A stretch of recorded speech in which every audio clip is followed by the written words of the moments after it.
और बिहारी चौधरी को देखिए वोट एकदम इने गिने वोट मिले।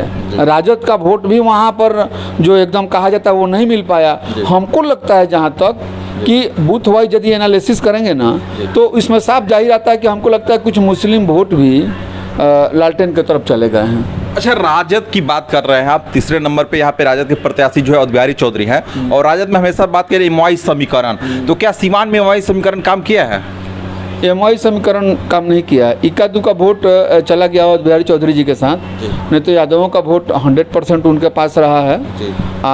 बाकी मैंने 100% नहीं, कुछ कम परसेंट 2-4-5% कम हुआ होगा, कुछ गया होगा, इक्का दुक्का तो वोट चला जाता। अब चुनाव का समापन हो गया है, आज शपथ ग्रहण का कार्यक्रम भी खत्म हो गया और सिवान की बात करें और खासकर सारण कमिश्नरी की बात करें तो सारण कमिश्नरी की 4 सीट जो है एनडीए खाते में चली गई है। और बात किया जा रहा था सिवान सीट जो काफी हॉट स्पॉट बना हुआ था, जहां पे दल और निर्दल की बात की जा रही थी, यहां पे भी एनडीए जो है अपना कब्जा कर लिया है। मेरे साथ तमाम मुद्दे की बातचीत करने को लेकर सिवान के सीनियर जर्नलिस्ट दिलीप कुमार सिंह मौजूद है। सबसे पहले सर बहुत बहुत स्वागत है सर चैनल में। जी आपका भी बहुत बहुत धन्यवाद और आपके सुनने वालों को भी धन्यवाद। अच्छा, सारण कमिश्नरी में 4 सीट है, चारों सीट जो एनडीए खाते में चली गई और खासकर सीवान से आपसे भी लगातार बातचीत हो रही थी तो आपके द्वारा बताया जा रहा कि दल और निर्दल की लड़ाई है, लेकिन सीवान में जीत भी हुआ तो 93 कुछ वोटों से जीत हुआ है, काफी अंतर रहा। क्या खेल हो गया सारण कमिश्नरी में? देखिए, पूरे सारण कमिश्नरी की बात की जाए और सिवान के बारे में जब हम चर्चा करेंगे हम लोग, तो सिवान का जो फैक्टर हुआ वो पूरे देश का फैक्टर रहा। जैसे चुनाव आयोग ने भी आकर के थैंक यू कहा, पूरे चुनाव आयोग जितने मेंबर्स थे सब लोग पूरे इंडिया के महिलाओं को थैंक यू कहा कि इस बार जो है महिला वोटरों की संख्या ज़्यादा रही। वही फैक्टर सीवान में भी काम कर गया। महिला वोटर्स जो थी वो कम्प्लीटली चली गई एनडीए के तरफ, जिसके कारण एक शब्दों में कहे तो विजय लक्ष्मी की जीत हो गई। दल के लोग जो थे हिना साहब के साथ थे और विजय लक्ष्मी कुशवाहा उनके साथ मोदी फैक्टर था ही, महिला की जो वोट था वो था ही, लेकिन हिना साहब के साथ भी सब जाति के सब धर्म के लोग थे, लेकिन लड़ाई काफ़ी टफ हो गया। देखिए, लड़ाई टफ हुआ, लड़ाई तो टफ हुआ। लोगों को लगा कि लड़ाई विजय लक्ष्मी और क्या नाम है कि कुछ लोग कह रहे थे कि विजय लक्ष्मी और अवध बिहारी चौधरी जी के बीच में होगा, तो जीवन यादव भी बहुत अच्छा खासा वोट लाएंगे, लेकिन ऐसा हुआ नहीं। सीधा निर्दलीय उम्मीदवार थी हिना साहब और विजय लक्ष्मी में हुआ और हिना साहब को भी बहुत वोट मिले हैं। ऐसा नहीं है कि उनको वोट नहीं मिला, वोट उनके चाहने वाले बहुत थे। रघुनाथपुर की तरह यदि और 2-3 विधानसभा यदि और आगे आया होता तो खास करके ये जो मार्जिन 93 का था ना वो बहुत कम आ गया होता, जहाँ पर वो मैटर आके इशू होगा। और हिना साहब की चाहने वाले जितने थे ना आवश्यकता से ज़्यादा थे। विजय लक्ष्मी की जीत हुई है, सिवान खुशहाली की तरफ जाए, हम लोग की ये शुभकामना है। और रही सारण पूरे 4 सीट की, तो 4 सीट पर जिस तरह 19 में था उस तरह पुनः रह गया और खास करके मोदी जी का आना छपरा में, मोदी जी का आना महाराजगंज में, ये सिग्रीवाल जी को प्लस 1 लाख से 1 लाख से ज़्यादा वोट से जीत गए। रूढ़ी जी थोड़ा कम मार्जिन से जीते, लेकिन लास्ट तक रूढ़ी जी जीत गए।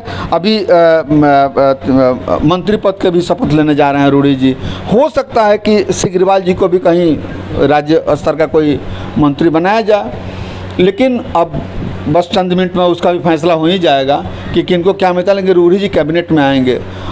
महिला वोटर्स जो थी ना, जिसके कारण विजय लक्ष्मी की जीत हुई है। अच्छा, बता रहे थे चुनाव से पहले, चुनाव जब बीत गया था उस समय आपसे बातचीत हुआ था, आपके द्वारा बताया गया कि मोदी फैक्टर राष्ट्र के नाम पे, राम मंदिर के नाम पे और राशन के नाम पे लोग यहाँ पे वोट किए हुए हैं। तो क्या माना जाए कि सारण कमिश्नरी में लोग 3 ही मुद्दे पे लोग वोट किए हुए हैं, इसी कारण एनडीए कब्जा जो है सारण कमिश्नरी में हुआ है? देखिए, यहाँ है। अब आप यदि कहेंगे ये जब राष्ट्रवाद के नाम पर, राशन के नाम पर, राम के नाम पे, तो अब क्वेश्चन आता है कि ये अयोध्या में फिर सपा कैसे जीत गई। अभी कुछ लोग जो अयोध्या वासियों को कुछ अनाप शनाप बक रहे थे, सोशल मीडिया, उन लोगों पर मुकदमा भी हुआ, पुलिस केस भी कर दिया, 1-2 लोग शायद अरेस्ट भी हो गए हैं। अब देखिए, कारण हुआ कि यूपी में जो जज्बा के साथ जोगी जी को लड़ना था ना, बीजेपी में अंतः कलह चल रहा है। अंतः कलह के कारण वहाँ पर कुछ लोगों का सिटिंग कैंडिडेट लोगों का टिकट काटा गया। अंतःकरण कारण यूपी से जो सीट जो 29 को घसका है उसका बहुत बड़ा फैक्टर गया है।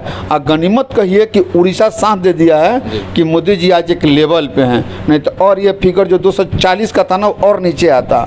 बिहार में 6 सीटें चली गई राजद के खाते में। उसके बाद एक पप्पू यादव जी का सीट आ गया। मोदी फैक्टर तो काम किया तभी ये लोग का नाम है कि 240 सीट पर अपना कब्जा जमाए स्वयं एनडीए, जबकि 2014 में 282 सीट पे थे, 2019 में 303 का आंकड़ा और सीधे 60-62 सीटों का कम आना।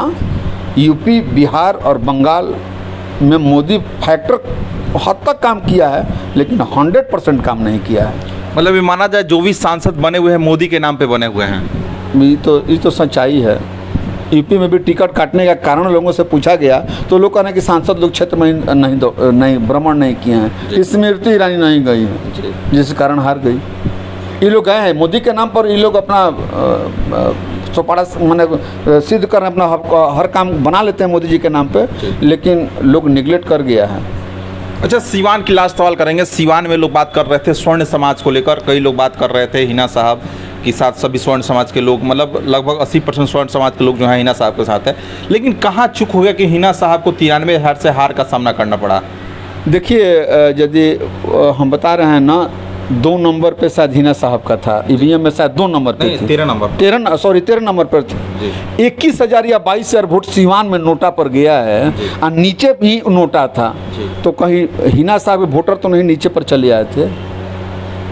हमको तो लगता है ये भी यही हम बताए ना सरकार ने बताया कि ईवीएम इस तरह रखा था, चिन्ह को देख करके बटन, नीले वाला बटन को दबाते हैं और नीचे नोटा पर जाने का कारण ही नहीं है। सीमान में नोटा पर इतना वोट गिरना सीमान की अशिक्षा को दर्शाता है। कोई बगावती, कोई किसी गांव में बगावत में लोग नहीं थे। 21,000 22,000 वोट एक गांव में होता तो 500-700 वोट का अंतर होता, 500 लोग वोट नोटा पर देते, तो सामने मीडिया उसको लाती। लेकिन हर बूथ पर नोटा का वोट निकलना, इसका मतलब है या तो महिलाएं जानती नहीं है या जो पुरुष यदि दिया है नोटा पर वोट तो जानता नहीं, अशिक्षित है। और उसको न सरकार ने बताया है और न पार्टी के कार्यकर्ता लोगों ने बताया। कार्यकर्ता जो दौड़े होते ना घर घर जाकर के पर्ची जिस समय बांटे हैं लोग, उस समय समझाए होते हैं तो ऐसा ईवीएम रखा गया जाता तो हिना साहब का कुछ और बात होता।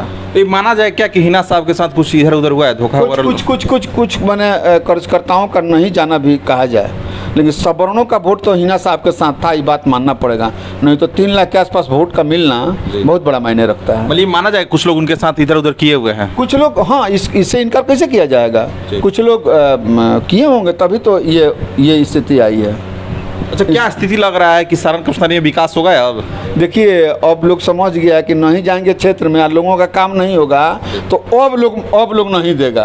अब मोदी जी भी उधर से इस बार नहीं होगा था, भोजपुर में डंटा चढ़ाएंगे तो डंटा चढ़ाएंगे जरूर।